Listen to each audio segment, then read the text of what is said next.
And staying in the United States, there appears to be a significant shift in Washington's approach to the war in Ukraine.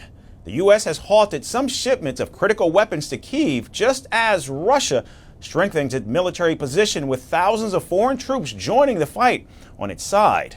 The Pentagon says the pause is part of a capability review, a reassessment of America's global military commitments. This capability review is being conducted to ensure that the U.S. military aid aligns with our defense priorities. The Secretary will continue to make recommendations to the President for his decision on military assistance to Ukraine going forward. Now, there's no timeline on how long the pause will reportedly last, but reports say it affects several critical systems. These include at least 30 Patriot missiles, over 8,000 artillery shells, more than 250 guided missiles for rocket launchers, and over 140 Hellfire missiles. The move took Kyiv by surprise, especially after President Trump said just last week at the NATO summit that more Patriots could still be sent. Ukraine relies heavily on these systems to intercept ballistic missiles and strike targets deep in occupied territory. With daily strikes from Moscow battering cities, Kyiv is sounding the alarm. This decision is certainly very unpleasant for us.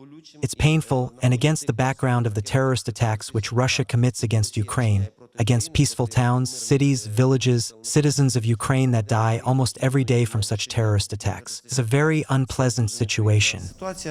Ukraine's foreign ministry has summoned the acting U.S. envoy, calling the pause a mistake that could embolden Moscow.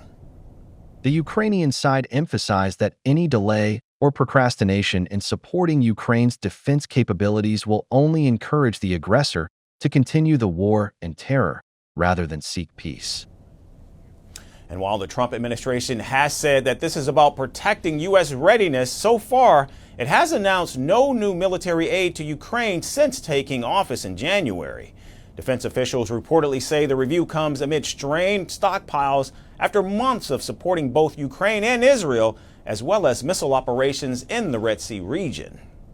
We can't give weapons to everybody all around the world. We have to look out for Americans and defending our homeland and our troops around the world. Now, since 2022, the U.S. has provided nearly $67 billion in military support to Ukraine, including 3 Patriot systems, 12 NASAMS batteries, and over 3 million artillery rounds. But this week, the flow has slowed and Kyiv is seeking clarity on future deliveries. Technical-level discussions between Ukraine and the U.S. are ongoing to clarify all details related to the delivery of defense aid, especially air defense components. One way or another, we must ensure protection for our people. But while Western support hits a pause, Russia is gaining new momentum thanks to North Korea. Intelligence reports reveal Pyongyang is preparing to send up to 30,000 troops to support Moscow, tripling its presence from last year. Now, just last week, South Korea also warned that Pyongyang was primed to deploy additional troops and weapons to Russia in July or August. Reports say translated artillery manuals and training footage suggests that North Korean troops will be integrated into Russian units. Russia's use of elite North Korean troops demonstrates not only a growing reliance on totalitarian regimes but also serious problems with its mobilization reserve. Together with our partners, we are monitoring these threats and will respond accordingly. This massive deployment from North Korea comes as reports indicate that Russia is in fact preparing for a summer offensive with 110,000 troops now positioned in the east. In Moscow, officials have also welcomed the U.S. pause on weapons shipments, saying that fewer arms to Kyiv could bring the war to an end much sooner. As Kyiv faces growing pressure on the battlefield and Western support enters a phase of uncertainty, Russia is deepening military ties with its allies. From Washington to Pyongyang, the geopolitical divide over Ukraine's future is hardening, with Kyiv warning every pause in support is a green light for President Putin.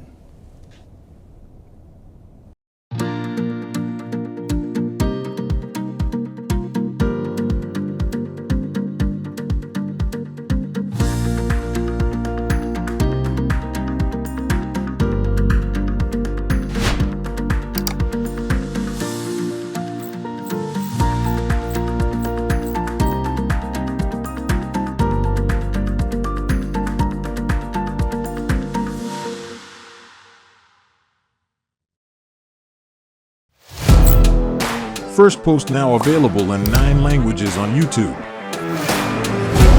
English, Stands at $36 trillion. French, Le FMI, comme German, Geschäftsführenden Direktor Hindi, $30 trillion ka karjo. Indonesian, Pemerintah tanpa pemeriksaan. Italian, Kali radikali. Japanese, 4兆ドル以上も Portuguese, por causa do próprio balanço patrimonial. Spanish. Beautiful bill. Go to Settings, click on Audio Track and select the language of your choice. Be the first to know what's happening around you in your first language. Firstpost.